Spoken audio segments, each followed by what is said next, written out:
Assalamualaikum warahmatullahi wabarakatuh. Selamat siang teman-teman semua. Hari ini kita berkumpul lagi untuk berdiskusi dalam rangka memenuhi tugas hukum hak asasi manusia kelas B yang diampu oleh Pak Mei, Ibu Nela, dan Ibu Ratu. Pertama-tama mungkin perkenalan dulu ya, saya Hani Syahira Nadia, NPM 11011110078 sebagai moderator hari ini. Selanjutnya ada peserta diskusi, silahkan memperkenalkan diri. Saya dengan Aisyah Safa Alin Faza, NPM 110110190190100. Saya Atika Nurama Utama dengan NPM 1101111190087. Saya Ikmadila, NPM 1101101190076. Perkenalkan, saya Teresia Klairin dengan NPM 1101101900086. Baik. Jadi kita semua udah menonton film yang ditugaskan, yaitu Reversing Row. Saya akan membacakan sinopsis singkat dari film ini sekedar untuk merecall saja. Reversing Row adalah film dokumenter yang digarap oleh Netflix, menceritakan tentang pergolakan selama puluhan tahun untuk menggulingkan atau mempertahankan Roe versus Wade, salah satu masalah sosiokultural dan sosiopolitik paling memecah belah dalam sejarah modern. Film ini menyorot dan menampilkan sejarah dan perkembangan pertentangan pro-life dan pro-choice di Amerika Serikat setelah Roe versus Wade, keputusan Mahkamah Agung yang melegalkan aborsi. Diskusi hari ini akan membahas film ini dengan melihat dari aspek hak asasi manusia, hukum tata negara, dan pengujian undang-undang. Untuk memaparkan materi yang pertama mengenai segi hak asasi manusia, saya persilakan Alin untuk memaparkan.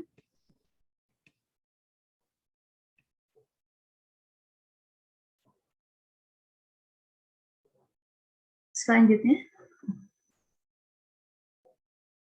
jadi film Reversing Roe ini membahas salah satu hak yang dalam pendapat saya paling krusial, yaitu adalah hak untuk mendapatkan pelayanan kesehatan bagi wanita dan hak untuk hidup bagi anak-anak.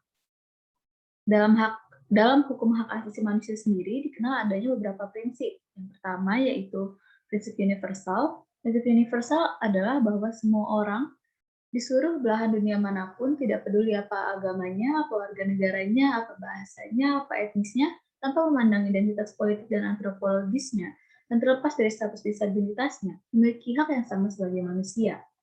Yang kedua, ada prinsip tak terbagi atau indivisibility. Prinsip tak terbagi ini dimaknai dengan semua hak asasi manusia adalah sama-sama penting dan oleh karenanya tidak diperbolehkan melakukan hak-hak tertentu atau kategori hak tertentu dari bagiannya.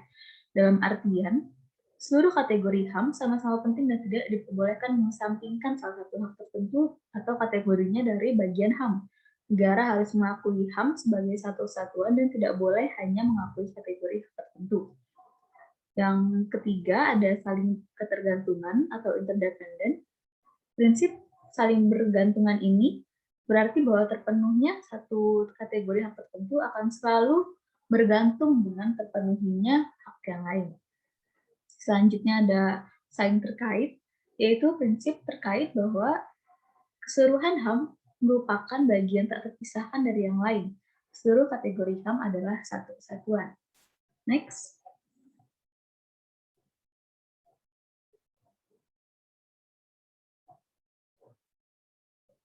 Selanjutnya ada prinsip kesetaraan. Kesetaraan adalah prinsip hak yang sangat fundamental. Kesetaraan dimaknai sebagai perlakuan yang setara, di mana pada situasi yang sama harus diperlakukan dengan sama, dan di mana pada situasi berbeda dengan sedikit perdebatan diperlakukan secara berbeda. Kesetaraan juga merupakan prasyarat mutlak dalam negara demokrasi.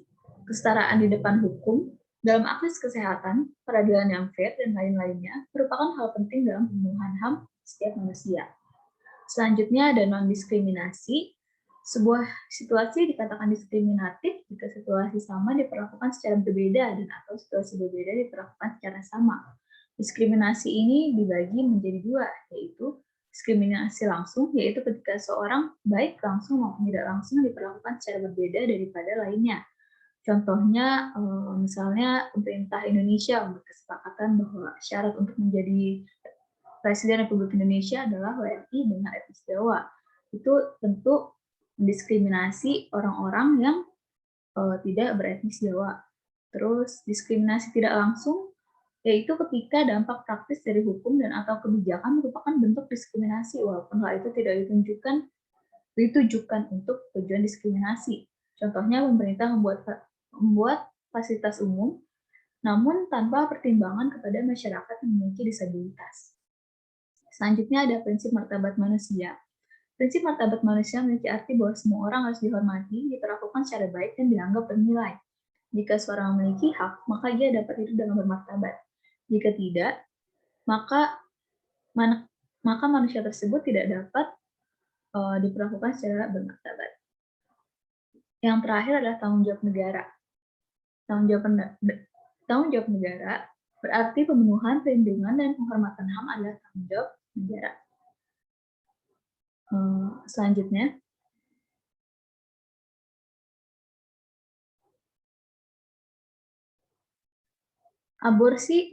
dari prinsip-prinsip HAM tersebut, kita dapat melihat isu aborsi dari berbagai aspek. Aborsi sebagai suatu hak berkaitan dengan prinsip kesetaraan, prinsip non-diskriminasi, prinsip martabat manusia, dan prinsip tanggung jawab negara. Seluruh manusia berhak mendapatkan perlakuan yang setara dalam akses kesehatan, di mana aborsi merupakan salah satu bagian dari medical procedure yang dapat dilakukan untuk mengakhiri kehamilan seseorang. Dengan diambil hak tersebut dari orang yang tengah menjalani kehamilan, dapat dikatakan bahwa orang tersebut telah diperlakukan secara tidak bermartabat. Tanggung jawab negara dalam hal ini adalah untuk memastikan bahwa hak setiap orang dipenuhi dan dilindungi oleh negara. Selanjutnya,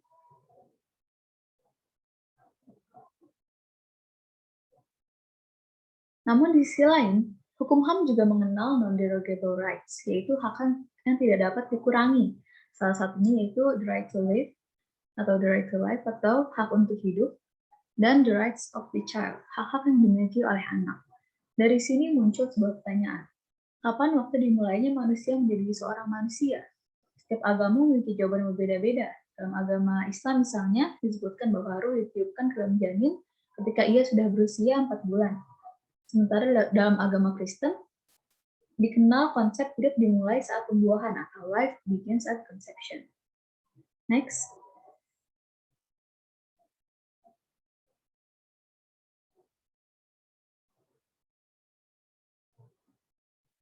Menjadi pertanyaan sekarang adalah, apakah negara memiliki hak untuk menentukan sejak kapan janin dalam kandungan seorang wanita dapat dikatakan sebagai manusia penuh yang berhak mendapatkan perlindungan hukum hak asasi manusia? Next.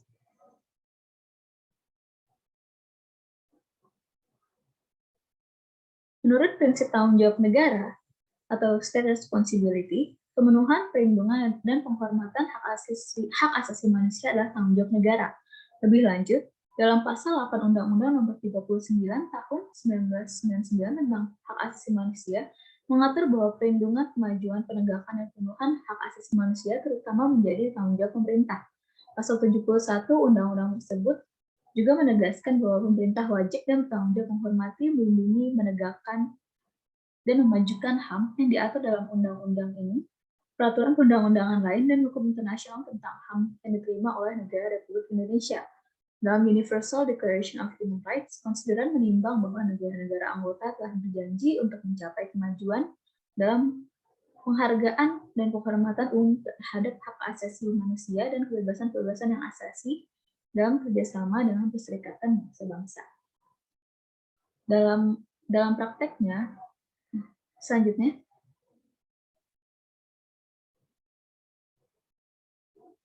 dalam prakteknya, kita dapat melihat contoh di mana negara Indonesia menetapkan sejak kapan negara memiliki kewajiban untuk melindungi hak asasi seorang janin.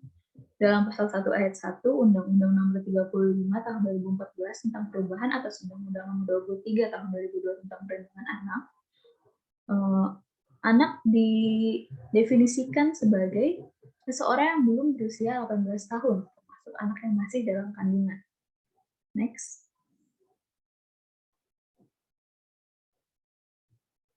Pemerintah juga mengambil langkah anti-aborsi dengan adanya pasal 346 KUHP yang mengatur bahwa seorang wanita yang sengaja menggugurkan atau mematikan kandungannya atau menyuruh orang lain untuk itu diancam dengan pidana paling lama 4 tahun. Pasal 347 KUHP juga mengatur bahwa barang siapa dengan sengaja menggugurkan atau mematikan kandungan seorang wanita dengan persetujuannya diancam dengan pidana penjara paling lama 5 tahun 6 bulan. Lebih lanjut, pasal 349 mengatur bahwa jika seorang dokter, bidan, atau juru obat membantu melakukan kejahatan berdasarkan pasal 346 dan pasal 347 tersebut, maka pidana yang ditentukan dalam pasal itu dapat ditambah dengan sepertiga dan dapat dicabut hak untuk menjalankan pencarian dalam mana kejahatan dilakukan.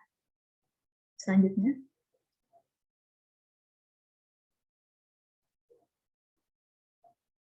di sisi lain, Indonesia juga telah meratifikasi Convention on the Elimination of All Forms of Discrimination Against Women atau dikenal sebagai CEDAW dengan Undang-Undang Nomor 7 tentang pengesahan konvensi mengenai penghapusan segala bentuk diskriminasi terhadap wanita. Konsep ini mengatur secara implisit dan juga eksplisit mengenai bodily autonomy. Bodily autonomy adalah hak seseorang untuk mengatur apa yang terjadi pada tubuhnya tanpa pengaruh atau paksaan dari luar, hak seseorang untuk mengatur apa yang terjadi pada tubuhnya tanpa pengaruh atau paksaan dari luar. Hak ini dinilai sebagai salah satu hak paling fundamental yang dapat dimiliki oleh seorang, terutama dalam hal aborsi. Seorang wanita memiliki hak atas tubuhnya adalah alasan paling utama yang dikemukakan oleh kubu pro-choice dalam film Reversing Roe. Wanita memiliki pilihan untuk melanjutkan atau tidak melanjutkan kehamilannya, dan aborsi dikatakan sebagai suatu isu antara seorang individu dengan dokternya, bukan individu dengan negara.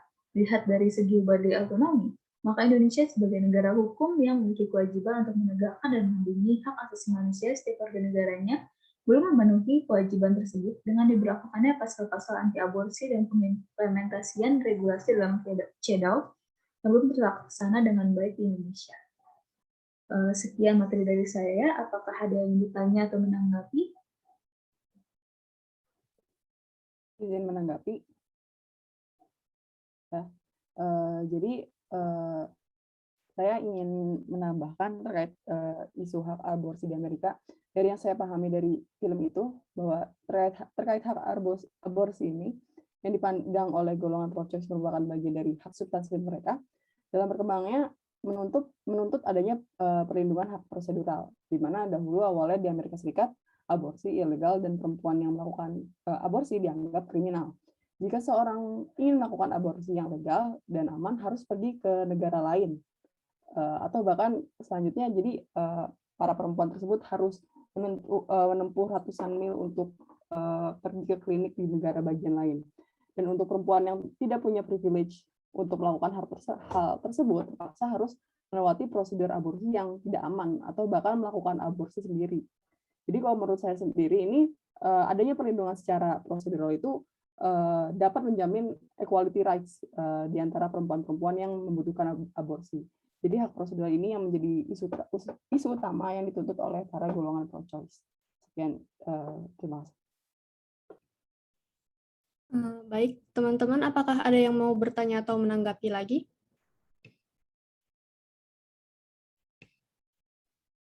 Oke, karena udah nggak ada, mungkin kita lanjut ke materi selanjutnya mengenai aspek-aspek hukum tata negara yang akan disampaikan oleh Tika dan Dila. Silakan.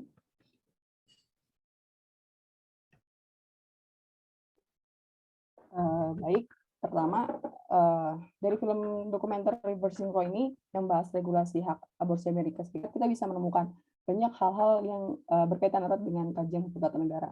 Sebelumnya pertama ini saya ingin mereview definisi dari hak yang sendiri. Saya memilih definisi dari Profesor Dr. Zimli yang menurut saya ini lumayan lengkap. Menyatakan hukum tata negara merupakan cabang ilmu hukum yang mempelajari prinsip-prinsip dan norma-norma hukum yang tertuang secara tertulis ataupun yang hidup dalam kenyataan praktik kenegaraan berkenaan dengan pertama, konstitusi yang berisi kesepakatan kolektif suatu komunitas rakyat mengenai cita-cita untuk hidup bersama dalam suatu negara. Kedua, institusi kekuasaan negara beserta fungsi-fungsinya. Ketiga, mekanisme hubungan antara institusi. Keempat, prinsip-prinsip hubungan antara institusi kekuasaan negara dengan warga negaranya. Boleh selanjutnya.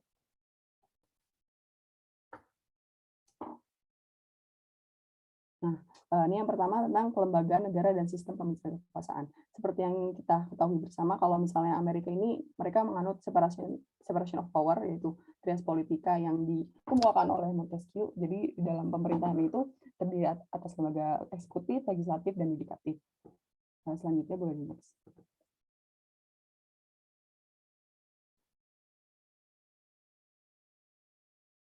Nah, lembaga eksekutif, lembaga eksekutif merupakan lembaga yang melaksanakan undang-undang, yang terdiri dari presiden dan wakilnya, kementerian negara, dan pejabat-pejabat pelaksana di bawahnya. Dari film ini kita bisa melihat bagaimana presiden sebagai kepala pemerintahan turut mempengaruhi keputusan terkait regulasi hak aborsi di Amerika Serikat. Terdapat 2 wewenang dari presiden Amerika yang saya rasa ini cukup ditonjolkan dalam film ini. Yang pertama itu terkait wewenang memveto rancangan undang-undang.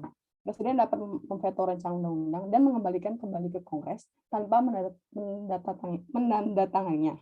Selain itu juga terdapat istilah hak veto saku, yang maksudnya adalah presiden memasukkan RUU yang dikirim dari Kongres ke dalam saku dan mencegahnya berlaku.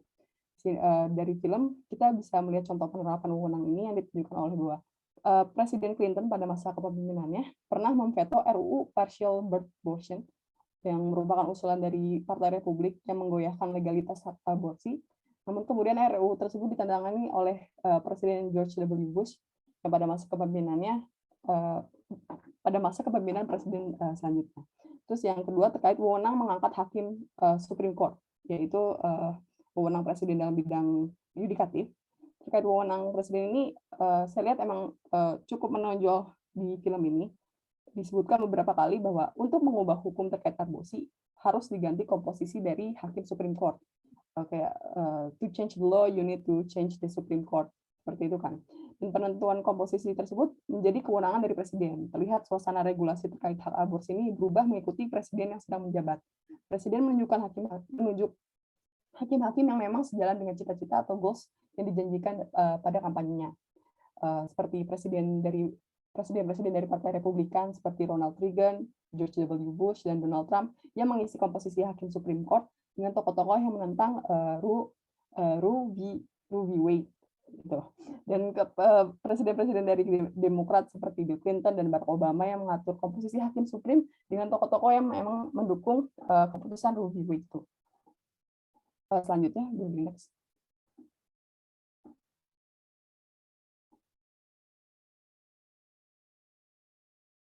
Nah, perlu ditambahkan juga, gubernur dari setiap negara bagian juga merupakan bagian dari kekuasaan eksekutif.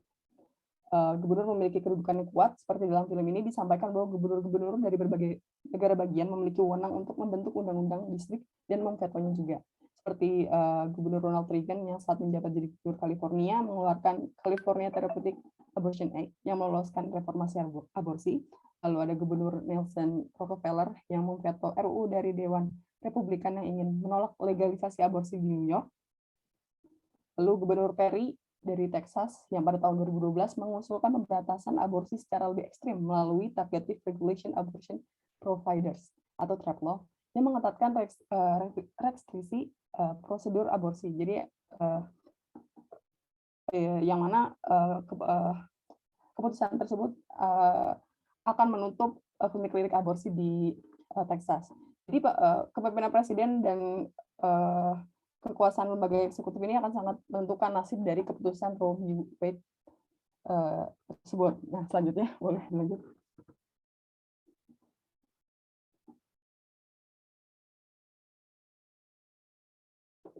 Boleh lanjut.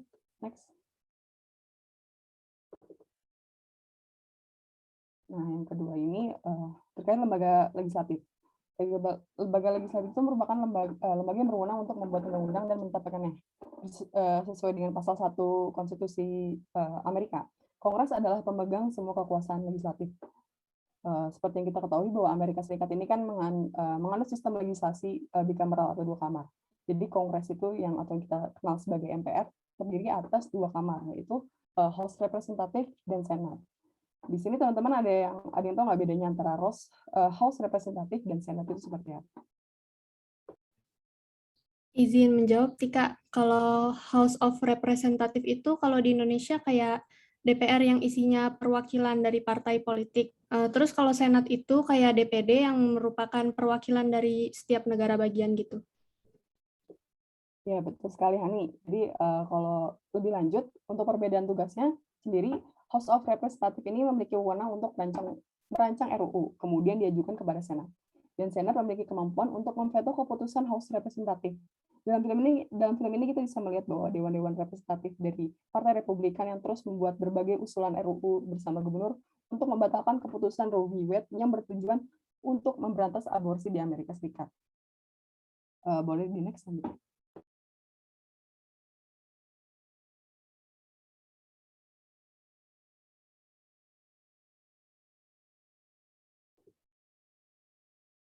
Selanjutnya.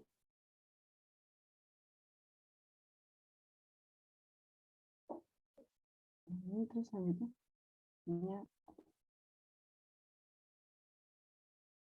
Nah, ini. Selanjutnya terkait, saya ingin membahas tentang peran Senat. Jadi ini ada salah satu bagian dari film ini yang cukup membuat saya emosional dan menarik perhatian saya, yaitu ketika Senator Wendy Davis dari Texas yang harus berdiri dan berbicara selama 13 jam untuk berusaha memveto RUU terkait Targeted Regulation Abortion Providers, yang mana RUU tersebut akan mengancam keberadaan klinik aborsi legal di Texas. Walau sempat berhasil ditunda akhirnya, namun kemudian RUU tersebut tetap diloloskan. Perjuangan Senator Wendy ini merupakan salah satu bukti kesungguhan seorang pejabat legislatif dalam menjalankan fungsi representatifnya sebagai wakil rakyat. Selanjutnya.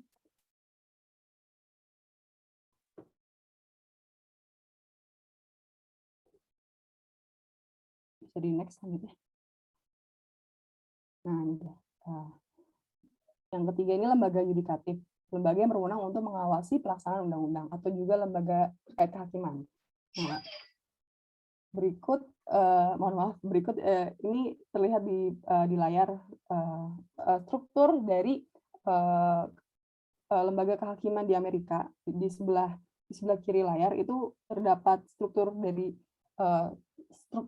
lembaga secara federal, yaitu yang pertama di bawah ada pengadilan distrik, terus ada Circuit Court of Appeal atau pengadilan banding, dan yang paling atas itu ada Supreme Court. Nah, yang sebelah satu lagi itu struktur pengadilan dari negara bagian, bisa dilihat.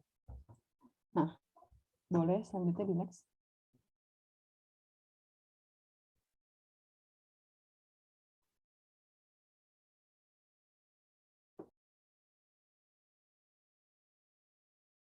Nah, hal yang sangat mencolok dalam film ini, kita juga bisa melihat bahwa salah satu fungsi dari Supreme Court yaitu melakukan judicial review undang-undang terhadap konstitusi. Seperti Roe v. Wade sendiri yang merupakan hasil keputusan dari Supreme Court yang lebih lanjut akan dijelaskan oleh teman saya. Dan juga kita bisa melihat bahwa Supreme Court menjadi lembaga yang memiliki wewenang atas nasib dari keputusan Roe v. Wade ini. Oleh karena itu, para pihak Republikan terus melakukan banding berbagai kebijakan untuk menggagalkan Roe v. Wade. Selanjutnya akan dilanjutkan oleh Dila. Silakan, Dila. Baik, terima kasih Tika. Berkaitan dengan hukum tata negara yang terdapat dalam film tersebut, saya rasa sudah diterangkan dengan sangat baik oleh rekan saya tadi. Mungkin saya hanya akan menambahkan, memberikan penjelasan mengenai perkembangan hukum aborsi di negara-negara bagian di Amerika Serikat, di mana pada Mei 2021 kemarin Mahkamah Agung di Amerika Serikat itu sepakat untuk mempertimbangkan hak aborsi bagi perempuan dan memutuskan apakah negara bagian dapat melarang aborsi sebelum janin itu dapat bertahan hidup di luar rahim. Nah, pada September kemarin, akhirnya Mahkamah Agung mengizinkan undang-undang di Texas yang melarang sebagian besar praktik aborsi di negara bagian tersebut untuk tetap berlaku. Undang-undang tersebut melarang tindakan aborsi terhadap janin yang memiliki detak jantung. Undang-undang ini juga memberikan kekuatan hukum kepada warga untuk menggugat penyedia jasa aborsi serta siapapun yang membantu atau bersekongkol dalam prosedur aborsi setelah kehamilan usia 6 minggu. Selain itu, Mahkamah Agung juga menolak gugatan kelompok pembela aborsi. Undang-undang ini secara terang-terangan telah melanggar hak konstitusional yang telah diciptakan melalui putusan bersejarah yakni Roe v. Wade tahun 1973 yang menyebut bahwa perempuan memiliki hak konstitusional untuk mengakhiri kehamilan dalam 6 bulan pertama, ketika janin tidak mampu bertahan hidup di luar kandungan. Selanjutnya.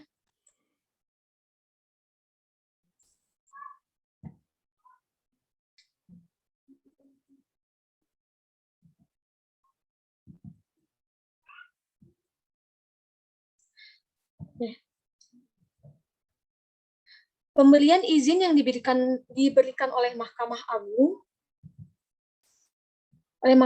dalam pelanggaran aborsi di beberapa negara bagian seperti Texas dan Mississippi berkaitan dengan yurisdiksi negara, bahwa setiap yurisdiksi memiliki badan pemerintahan yang membuat hukum umum, undang-undang, dan peraturan. Meskipun beberapa masalah hukum lebih sering ditangani di tingkat federal, sedangkan masalah lain adalah dominan oleh negara bagian seperti misalnya hak sipil, imigrasi, perdagangan antar negara bagian, dan masalah konstitusional tunduk pada yurisdiksi federal. Isu-isu seperti hubungan rumah tangga yang mencakup kekerasan dalam rumah tangga, pernikahan dan perceraian, perumusan properti, kontrak, dan hukum pidana umumnya diatur oleh negara bagian, termasuk di dalamnya hal-hal mengenai ketentuan aborsi. Dalam hal ini, Texas memberlakukan undang-undang mengenai pelarangan aborsi detak jantung, merupakan bagian dari yurisdiksi negara bagiannya. Selain Texas, mohon maaf sebentar.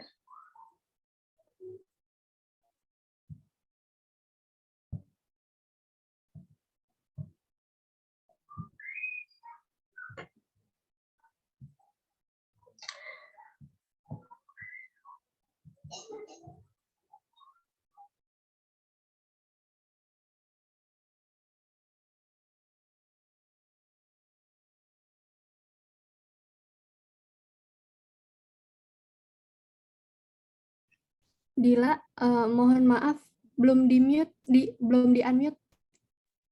Oke, mohon maaf. Saya lanjutkan. Bahkan hal ini juga tidak hanya berlaku di Texas, tapi juga di Mississippi, di mana Mahkamah Agung dengan mayoritas hakim konservatif dengan perbandingan 6:3 menyepakati undang-undang di negara bagian Mississippi yang melarang sebagian besar praktik aborsi, bahkan setelah 15 minggu jauh sebelum kelangsungan hidup janin. Nah, di sini saya ingin meminta pendapat dari kawan-kawan mengenai ini, meskipun pemberlakuan undang-undang aborsi di Texas itu berdasarkan yurisdiksi negara bagiannya, namun bagaimana menurut pendapat teman-teman apabila hal itu menentang hak konstitusional yang telah diciptakan melalui kasus Roe v. Wade? Apakah masih layak untuk diterapkan undang-undang tersebut? Mau mencoba menjawab ya, Dila. Kalau menurut saya, undang-undang aborsi kayak di Texas itu nggak melarang aborsi secara terang-terangan dan keseluruhan, namun memang seperti yang telah disampaikan sebelumnya, undang-undang ini menetapkan ketentuan dan syarat yang ketat dan sangat menyulitkan, sehingga untuk mengaborsi itu haknya dibatasi secara besar-besaran. Jadi untuk menjawab hal ini perlu ditinjau kembali sejauh apa kaidah hak aborsi yang dijamin dan dilindungi Konstitusi Amerika Serikat itu. Mengingat peraturan mengenai aborsi di setiap distrik kan juga berbeda-beda. Jadi memang kalau memang dirasa tidak layak diterapkan karena melangkahi konstitusi, maka dapat diajukan pengujian undang-undang, karena semestinya undang-undang tidak boleh bertentangan dengan konstitusi. Menurut saya pribadi, undang-undang ini melanggar hak untuk aborsi sebagaimana ditetapkan dalam konstitusi karena menetapkan syarat yang tidak masuk akal sehingga kurang layak untuk diterapkan. Di sisi lain, peraturan perundang-undangan tersebut juga kayak udah dirancang untuk berpaling dari konstitusi, namun tanpa benar-benar berpaling dari konstitusi gitu. Jadi akan sulit untuk menentukan layak tidaknya, bahkan bagi hakim sekalipun, karena hakim juga akan dipengaruhi oleh pandangan masing-masing. Teman-teman yang lain mungkin ada yang mau menambahkan? Saya izin menambahkan, terkait dari aspek hukum tata negara, bisa saya tambahkan terkait sistem partai dan pemilihan umum. Seperti yang telah kita ketahui bahwa Amerika menganut dualisme partai, yaitu Partai Demokrat yang memiliki ideologi lebih liberal dan Partai Republik yang memiliki ideologi lebih konservatif. Selanjutnya, dalam pemilihan umum Presiden Amerika, dalam penentuan calon presiden dari setiap partai dilakukan dengan tidak langsung oleh Electoral College dan sistem pemenang mengambil suara atau suara mayoritas. Jadi hal ini akan menciptakan suatu nuansa partai di setiap negara bagian. Seperti Texas yang dikenal sebagai negara yang sangat republikan dan konservatif. New York sebagai negara bagian yang mayoritas pendukung Partai Demokrat dan liberal. Seperti itu yang kiranya saya pahami. Mohon maaf jika ada yang kekeliruan atau dari teman-teman mungkin ada yang ingin menambahkan. Terima kasih.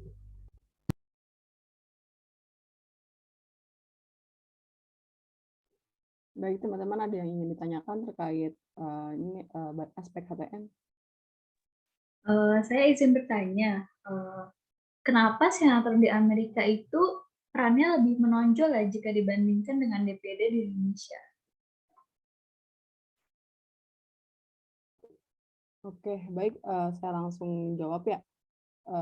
Memang tadi dari presentasi saya memang terlihat bahwa peran senator di Amerika ini lebih menonjol, tidak seperti DPD di Indonesia. Sejauh yang saya tahu ini, memang kalau misalnya kedudukan Senat di Kongres itu punya kedudukan yang lebih kuat dibanding House of Representative. Jadi kalau di Indonesia kan kalau DPR itu memang dari konstitusinya itu punya wewenang yang lebih kuat dibanding DPD. Nah, kalau misalnya di Kongres Amerika sendiri, senator yang wewenangnya tuh lebih kuat. Jadi memang senator ini seperti menjadi kayak harapan dari rakyat dan benar-benar mewakili suara-suara rakyat negara bagiannya.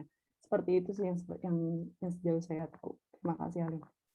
Terima kasih juga tadi Tere, tambahannya benar ya, tadi yang belum saya bahas itu terkait dari aspek pemilihan umum dan partai dan sistem partai.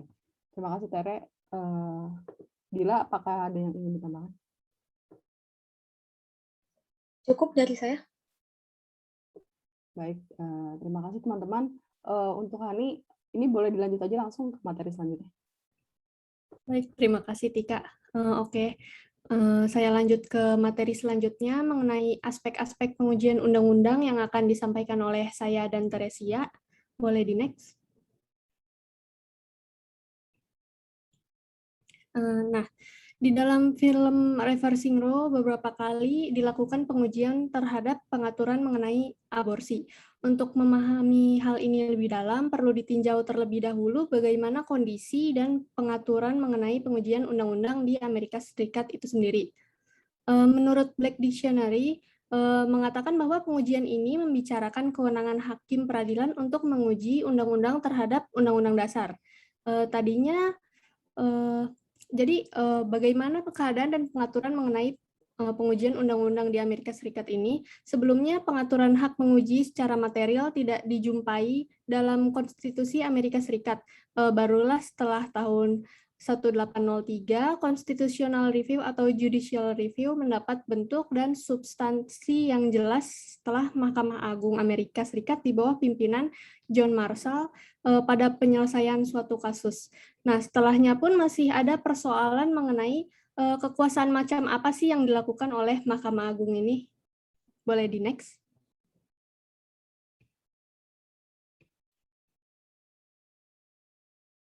Nah, menurut Sri Sumantri mengatakan bahwa ada dua pandangan untuk menjawab kekuasaan macam apa yang dilakukan oleh Mahkamah Agung di Amerika Serikat. Yang pertama adalah pengujian undang-undang adalah automatic power of the Supreme Court. Menurut pandangan ini, kekuasaan Mahkamah Agung Amerika Serikat untuk melakukan pengujian terhadap undang-undang dilakukan karena konstitusi atau undang-undang dasar itu adalah hukum yang tertinggi dalam negara dan ditetapkan oleh rakyat. Maka segala peraturan perundang-undangan yang lain haruslah sesuai dengan konstitusi. Apabila hal itu tidak sesuai atau bertentangan, maka kewajiban Mahkamah Agung untuk menyatakannya. Kemudian pandangan yang kedua adalah pengujian undang-undang adalah discretionary power of the Supreme Court. Di mana dalam pandangan ini konstitusi adalah serangkaian peraturan dalam negara yang merupakan hasil kerja manusia. Karena itu pandangan manusia itu kan tidak sempurna. Pada suatu ketika bisa saja ditemukan dalam konstitusi hal yang tidak jelas atau samar-samar. Oleh karena demikian adalah kewajiban serta hak dari para hakim Mahkamah Agung untuk menjelaskan serta menegaskan peraturan-peraturan atau ketentuan-ketentuan yang tidak jelas barusan. Penjelasan serta penegasan ini tentu tidak terlepas dari penglihatan serta pengalaman para hakim tadi. Hal ini juga dipengaruhi oleh pandangan-pandangan para hakim di bidang politik, sosial, ekonomi, dan kebudayaan. Menurut saya, kedua pandangan ini ada benarnya jika dikaitkan dengan film Reversing Roe. Pengujian terhadap undang-undang aborsi yang ada di negara-negara bagian itu mempermasalahkan apakah undang-undang atau peraturan-peraturan tersebut sesuai dengan konstitusi Amerika Serikat. Di sisi lain, dalam memutus tiap-tiap substansi yang diajukan, hakim juga sangat dipengaruhi pandangannya di bidang politik, sosial, ekonomi, dan kebudayaan. Untuk selanjutnya bisa dilanjutkan oleh Tere. Silakan Tere. Baik, selanjutnya akan dijelaskan oleh saya. Di sini saya akan menjelaskan mengenai kasus Roe versus Wade yang menjadi pokok permasalahan yang dibicarakan di dalam film Reversing Roe. Roe versus Wade itu sendiri merupakan jurisprudensi US Supreme Court yang diputus pada tanggal 22 Januari 1973. Kemudian seperti yang kita tahu bahwa dalam common law yang dianut oleh Amerika, jurisprudensi merupakan sumber hukum utama dalam memutus suatu kasus atau perkara. Kasus Roe versus Wade yang diputus pada 22 Januari 1973 di Supreme Court of the United States menjadi salah satu jurisprudensi yang banyak mendapat dukungan dan kecaman dari banyak masyarakat Amerika. Kasus Roe versus Wade itu dimulai pada saat Norma McCarthy yang dikenal dengan nama samaran Jane Roe dalam pengadilan kasus tersebut ingin melaksanakan aborsi. Namun Jane Roe tersebut tinggal di Texas yang menerapkan bahwa aborsi itu ilegal dilakukan di Texas, kecuali demi menyelamatkan hidup si ibu. Dengan bantuan dari pengacara Sarah Weddington dan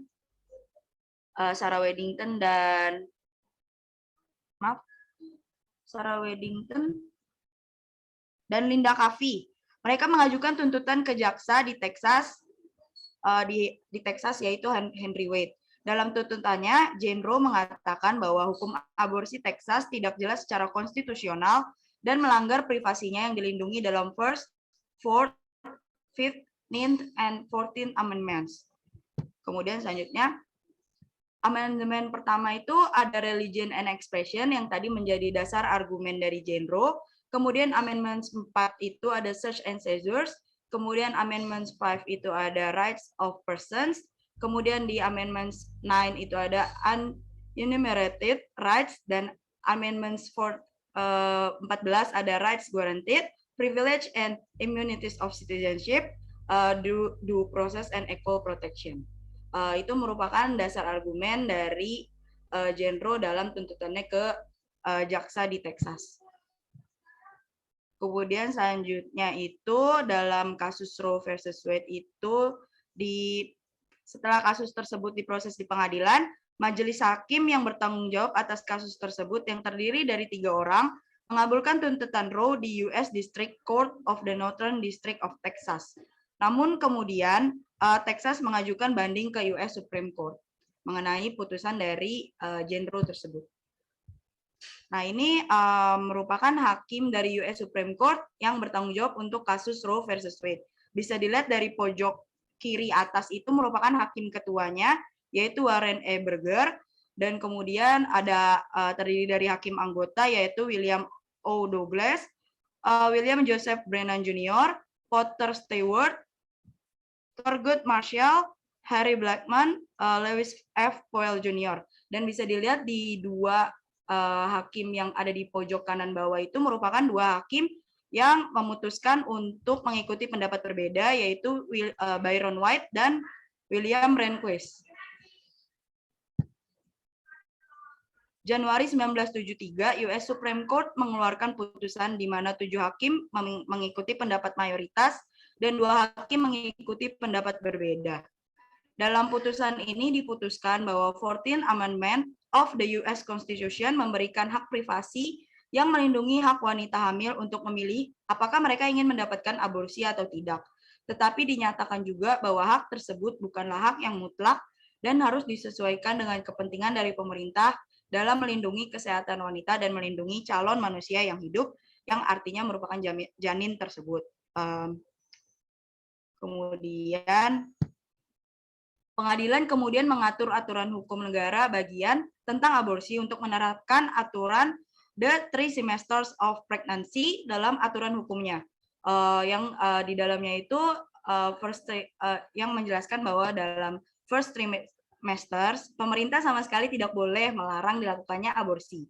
Trimesters itu awal 3 bulan kehamilan. Kemudian second trimesters itu pemerintah boleh mensyaratkan aborsi dilakukan untuk alasan kesehatan. Kemudian di third trimesters, aborsi dilarang sepenuhnya selama aturan hukum tersebut memasukkan pengecualian jika aborsi memang diperlukan untuk alasan nyawa atau kesehatan si ibu. Mahkamah Agung mengatakan bahwa hak atas aborsi merupakan hak dasar yang mengharuskan pengadilan untuk meninjau hukum aborsi dengan pengawasan ketat.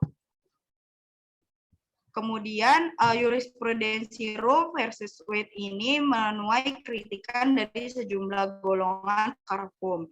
Pada 1992, US Supreme Court meninjau kembali jurisprudensi Roe dalam perkara Planned Parenthood versus Casey.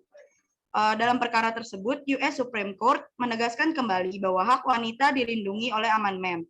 Tetapi US Supreme Court tidak mendukung lagi aturan mengenai triwulan yang tadi, the 3 semester pregnancy, yang ditetapkan dalam putusan Roe dan menggantikan aturan tersebut dengan standar yang baru berdasarkan viabilitas janin atau kemampuan janin untuk bertahan di luar uterus. US Supreme Court juga membatalkan penetapan standar pengawasan ketat terhadap pengujian hukum aborsi. Setelah munculnya kasus Roe versus Wade ini, banyak juga yang melakukan judicial review terhadap hukum anti-aborsi di negara-negara bagian AS. Kasus ini juga menyebabkan munculnya trigger laws yang dibuat oleh beberapa negara bagian di Amerika Serikat. Negara-negara tersebut adalah Arkansas, Kentucky, Louisiana, Mississippi, North Dakota, dan South Dakota. Aturan trigger laws mengenai hukum anti-aborsi tidak dapat dipaksakan kecuali Roe versus Wade aturannya di dalamnya dikembalikan atau dibalikan. Bulan September, perlu diingat juga, bulan September kemarin di Texas diresmikan UU anti-aborsi yang baru seperti yang telah dijelaskan oleh Dila sebelumnya. Kemudian setelah adanya penjelasan mengenai Roe versus Wade dan pengujian UU aborsi, seperti yang jadi ada muncul pertanyaan, seperti yang diketahui bahwa Roe versus Wade menimbulkan banyak konflik dikarenakan banyak yang mendukung dan banyak juga yang menolak jurisprudensi tersebut. Sehingga dalam kasus-kasus pengujian selanjutnya ditemukan jurisprudensi Roe versus Wade ini menjadi pertanyaan besar dan tidak sedikit yang mencoba mengoverturn jurisprudensi ini.